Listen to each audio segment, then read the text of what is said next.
Hello મિત્રો, સ્વાગત છે તમારું મારી ચેનલ જલપાસ કિચનમાં। સાંજના જમવામાં કંઈક હેલ્ધી અને હળવું જમવું હોય તો આ રેસીપી તમે ચોક્કસથી ટ્રાય કરજો, જે હેલ્ધીની સાથે સાથે ટેસ્ટમાં પણ ખૂબ જ સરસ બનીને તૈયાર થાય છે। તો આજે હું તમારી સાથે શેર કરવાની છું ઢાબામાં ખાઈએ તેવા જ ટેસ્ટમાં દાલ ખીચડીની રેસીપી। તો રેસીપી જોતાં પહેલાં જો તમે મારી ચેનલ પર નવા છો તો મારી ચેનલને જલ્દીથી સબસ્ક્રાઈબ કરી લો, જેથી આવનારા વિડીયોની નોટિફિકેશન તમને મળી રહે। તો ચલો હેલ્ધી અને ટેસ્ટી એવી દાલ ખીચડી બનાવવાનું શરૂ કરીએ। દાલ ખીચડી બનાવવા માટે સૌપ્રથમ એક બાઉલમાં 2 વાડકી જેટલા ચોખા લેવાના છે। જે રેગ્યુલર ભાત બનાવીએ છીએ તે જ ચોખા લેવાના છે। ત્યારબાદ 1 વાડકી જેટલી તુવેર દાળ લેવાની છે, સાથે સાથે 1 વાડકી મગની મોગર દાળ લઈશું।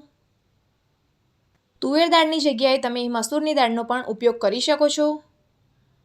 આ દાળ ચોખાના માપથી તમે 4 વ્યક્તિ માટે ખીચડી બનાવી શકો છો। ત્યારબાદ તેને 2 થી 3 પાણીએ સારી રીતે ધોઈ લઈશું। તો જ્યારે પણ તમારે દાળ ખીચડી બનાવવી હોય ત્યારે દાળ ચોખાને અડધા કલાક પહેલાં પલાળી રાખવાના। તો હવે તમે જોઈ શકો છો કે દાળ ચોખા એકદમ સરસ રીતે ધોવાઈ ગયા છે। તો તેને પાણી ઉમેરી અને અડધો કલાક માટે ઢાંકીને રહેવા દઈશું।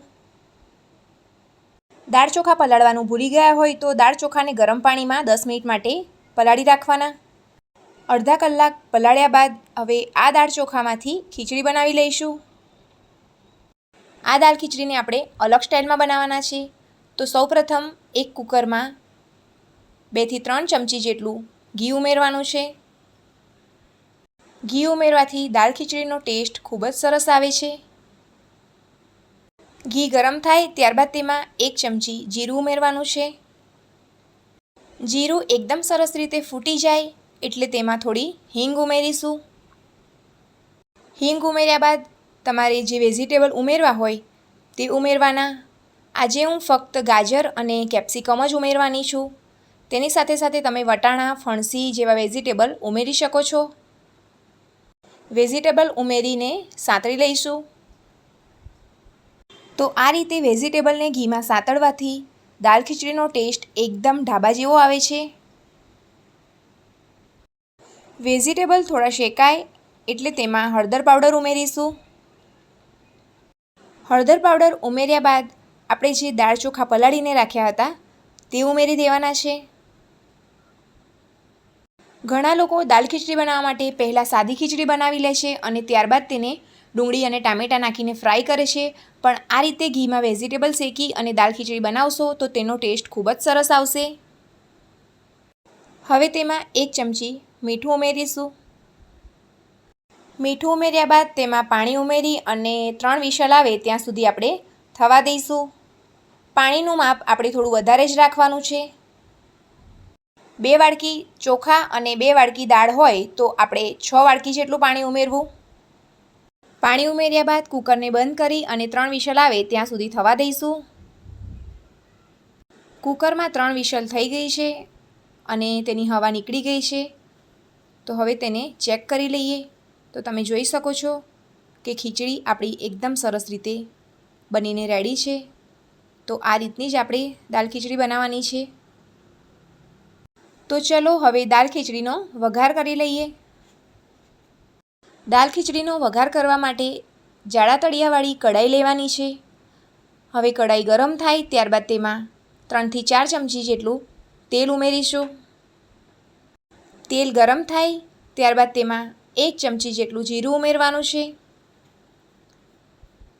જીરું એકદમ સરસ રીતે ફૂટી જાય ત્યારબાદ તેમાં અડધી ચમચી જેટલી હિંગ ઉમેરવાની છે।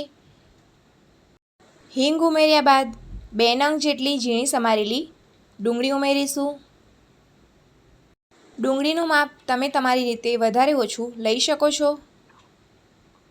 હવે ડુંગળીને કલર ચેન્જ થાય ત્યાં સુધી સાંતળી લઈશું। જો તમારે સાંજના જમવામાં દાળ ખીચડી બનાવવી હોય તો થોડી ઘણી તૈયારી કરીને પહેલેથી જ રાખો તો ફક્ત 10 થી 15 મિનિટમાં જ દાળ ખીચડી બનીને તૈયાર થઈ જાય છે। હવે તમે જોઈ શકો છો કે ડુંગળી એકદમ સરસ રીતે શેકાઈ ગઈ છે। ત્યારબાદ તેમાં લસણ અને આદુની પેસ્ટ ઉમેરવાની છે અને તેને પણ સાંતળી લઈશું। જો તમારે દાળ ખીચડીમાં લસણ અને ડુંગળીનો ઉપયોગ ન કરવો હોય તો લસણની જગ્યાએ તમારે આદું અને મરચાંની પેસ્ટ ઉમેરવી અને ડુંગળીની જગ્યાએ તમે ઝીણી સમારેલી કોબીજનો ઉપયોગ કરવો. હવે 2 નંગ જેટલા ઝીણા સમારેલા ટામેટાં ઉમેરવા. ટામેટાં એકદમ સરસ રીતે ચડી જાય ત્યાં સુધી તેને થવા દઈશું. અડધી ચમચી જેટલું મીઠું ઉમેરીશું. મીઠું આપણે સ્વાદ પ્રમાણે ઉમેરવાનું છે, કેમ કે જે દાળ ખીચડી બનાવી છે તેમાં પણ આપણે મીઠું ઉમેર્યું છે. ટામેટાં એકદમ સરસ રીતે ચડી ન જાય ત્યાં સુધી તેને થવા દેવાના છે.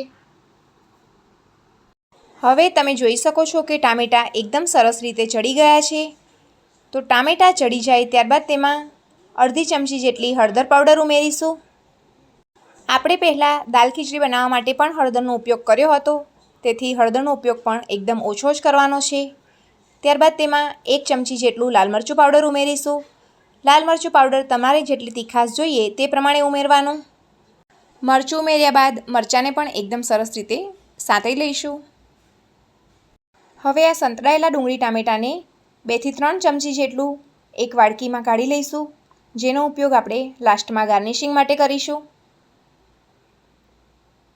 તો બસ 2 થી 3 ચમચી જેટલું વાડકીમાં કાઢી લઈશું.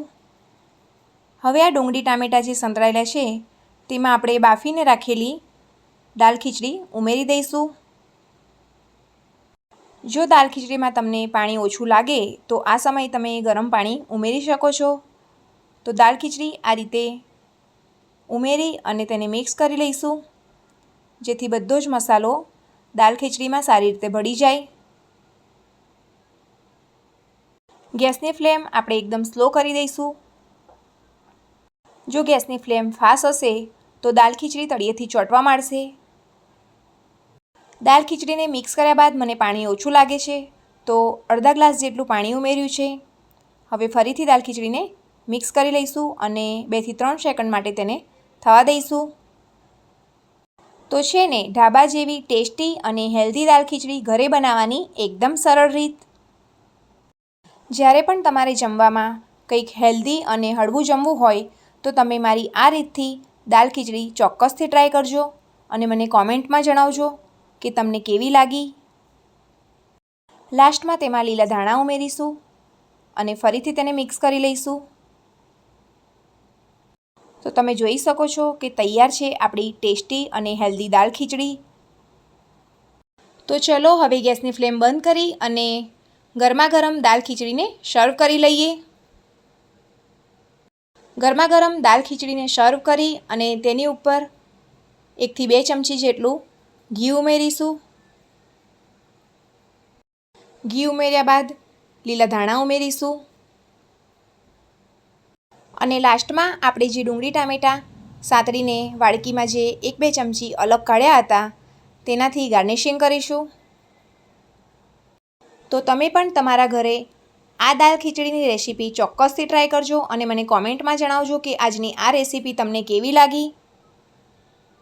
અને જો તમને મારી આજની આ રેસીપીનો વિડીયો પસંદ આવ્યો હોય તો મારા વિડીયોને લાઇક કરો, ચેનલને સબસ્ક્રાઈબ કરો અને વિડીયોને બને તેટલું ફેમિલી અને ફ્રેન્ડ્સના ગ્રુપમાં શેર કરો.